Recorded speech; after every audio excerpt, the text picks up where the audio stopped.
আজকে আমরা দেখব কিভাবে একটি অ্যারের যে নাম্বার ভ্যালুগুলো থাকে বা নাম্বার টাইপ অফ ভেরিয়েবলগুলো থাকে এগুলা আমরা কিভাবে যোগ করতে পারি বা সাম করতে পারি। তো ওইটা করতে গেলে আমরা দুইটা করব, একটা ফাংশন এবং ফাংশনের মধ্যে লুপ তৈরি করে এবং ওই লুপটা দিয়ে আমরা প্লাস করতে থাকবো বা সাম করতে থাকবো। তো চলুন কিভাবে করতে হয় দেখি। তো এট ফার্স্ট আমি একটা অ্যারে ডিক্লেয়ার করে নিচ্ছি, লাইক অ্যারেস।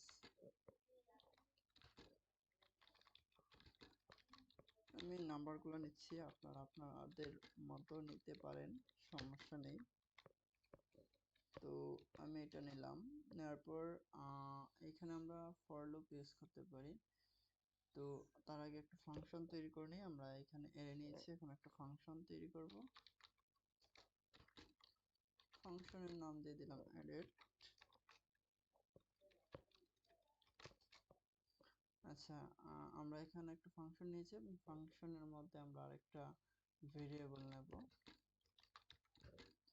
sum equal 0। দেন আমরা এখানে একটা লুপ তৈরি করব। এখানে আমরা ফর লুপ বা while লুপ যে কোনো একটা ইউজ করতে পারি। তো আমি ফর লুপ দিয়ে দেখাচ্ছি।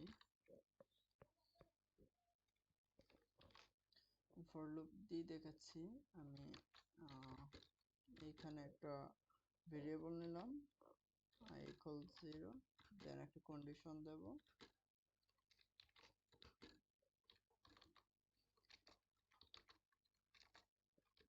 একটা কন্ডিশন দিয়েছি, এবার প্লাস করব এর সঙ্গে, এর ভ্যালুর সঙ্গে প্লাস করলাম। তো এবার একটা লুপ আমরা প্লে করব। তো চলুন, আচ্ছা তার আগে আমরা এই লুপটা যে পারফেক্টলি প্লে হচ্ছে ওইটা আমরা একবার দেখে নিই। console.log এ আমরা দেখে নিচ্ছি পারফেক্টলি কাজ করতেছে কিনা। আচ্ছা, পারফেক্টলি কাজ করতেছে কিনা, প্রত্যেকটা অ্যারের প্রত্যেকটা ভ্যালু দেখাচ্ছে কিনা আমরা এটা দেখব। তো এইখানে আমাদের ফাংশনটাকে কল করতে হবে।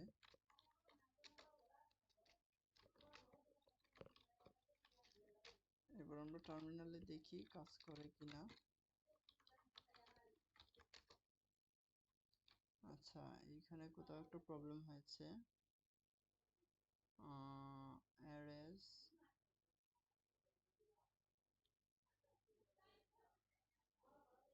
হ্যাঁ সরি, আমাদের ফাংশনটা কল করতে ভুল হয়েছে। এখানে অ্যাডেড হবে, এখন কাজ করবে। হ্যাঁ, এই যে এখানে এর প্রত্যেকটা ভ্যালুকে দেখাচ্ছে। তো এখন আমরা কি করব, এর প্রত্যেকটা ভ্যালুকে ধরব। এখন দেখেন কিভাবে ধরি। এখানে একটা লেট ধরেন ইন্ডেক্স দিলাম, দিয়ে আমরা এর প্রত্যেকটা ভ্যালুকে ধরব। তো ধরার জন্য কি করতে হবে,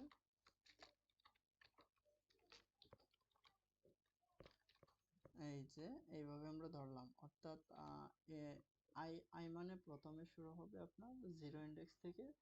0 ইন্ডেক্স মানে হলো 32, ঠিক আছে। তো প্রথমে সে 32 পাবে, এইভাবে প্রত্যেকটা আই প্লাস প্লাস করবে এবং এক এক করে ইন্ডেক্স নাম্বার বাড়বে এবং প্রত্যেকটা ইন্ডেক্সকে সে ধরবে একটা একটা করে। তো আমরা এখানে প্রত্যেকটা ইন্ডেক্সকে ধরতে পারবো এই ভেরিয়েবল ডিক্লেয়ারের মাধ্যমে। তো এখন এই ভেরিয়েবলটাকে আমাদের যোগ করতে হবে। তো ওই দেখেন ফর লুপের উপরে আমরা একটা সাম নিয়েছিলাম 0। তো এই সামের সঙ্গে এই ইন্ডেক্স যেটা আছে, অর্থাৎ ইন্ডেক্সের যে ভ্যালুটা এর আই, এটা আমরা প্লাস করে নেব। তো এটা কিভাবে যোগ করব, আমি একটা শর্টকাট করতেছি।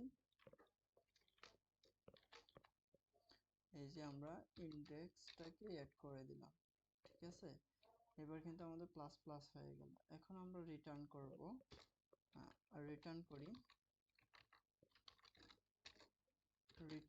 আমরা কাকে, এখন আমরা রিটার্ন করব এই যে সাম আছে না, এই যে সাম, এটাকে আমরা রিটার্ন করব। সামটাকে রিটার্ন করব। এখন আমি এইখানে একটা ভেরিয়েবল নিই, নিয়ে আমি দেখাচ্ছি রেজাল্ট। আচ্ছা, এখানে আমি ফাংশনটা কল করলাম, এই ভেরিয়েবলের মধ্যে ফাংশনটা কল করলাম। এখন আমি console.log এ দেখি, console.log, এই যে console.log এ আমরা রেজাল্টটা দেখব। তো এখন আমি এখানে দেখব আমাদের রেজাল্টটা পারফেক্ট আসে কিনা। এখানে যে ভ্যালুগুলো আছে এর মধ্যে এইগুলার সাম হয় কিনা বা যোগ হয় কিনা একটা একটা করে। তো আমরা এখানে কল করি।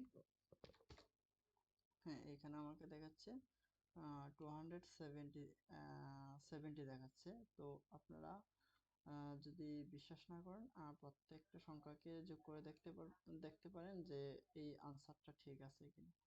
এবং দেখেন, আমি এখানে একটা অ্যারে নিয়েছি, একটা ফাংশন নিয়েছি, ফাংশনের মধ্যে একটা ভেরিয়েবল নিয়েছি এবং তারপর একটা লুপ নিয়েছি, এবং আমি এই লুপের মধ্যে কিছু কাজ করেছি। আর এই লেট সামটাকে, এখানে যে সাম, এটাকে আমি রিটার্ন করেছি, রিটার্ন করে আমি কনসোলে দেখেছি। আপনারা যে কোনো জায়গায় দেখতে পারেন, HTML এর মধ্যে দেখতে পারেন আপনারা। তো যাই হোক, বুঝলেন কিভাবে যোগ করতে হবে বা সাম করতে হবে। তো এটাই ছিল মূলত সিস্টেমটা। একটা এর মধ্যে যে নাম্বার টাইপ অফ ভ্যালুগুলো থাকবে, এগুলোকে প্রত্যেকটাকে এক এক করে কিভাবে আপনারা প্লাস করতে পারেন। এখানে আমি ফর লুপ দিয়ে দেখিয়েছি, আপনারা ওয়াইল লুপ দিয়েও করতে পারেন। তো একই সিস্টেম আর কি। তো যাই হোক, ভালো থাকেন, আর ভালো লাগলে দেখতে থাকেন আমার প্রত্যেক ভিডিওগুলো, এবং পরের ভিডিওগুলো আরো আস্তে আস্তে আসতেই থাকবে। তো ভালো থাকেন।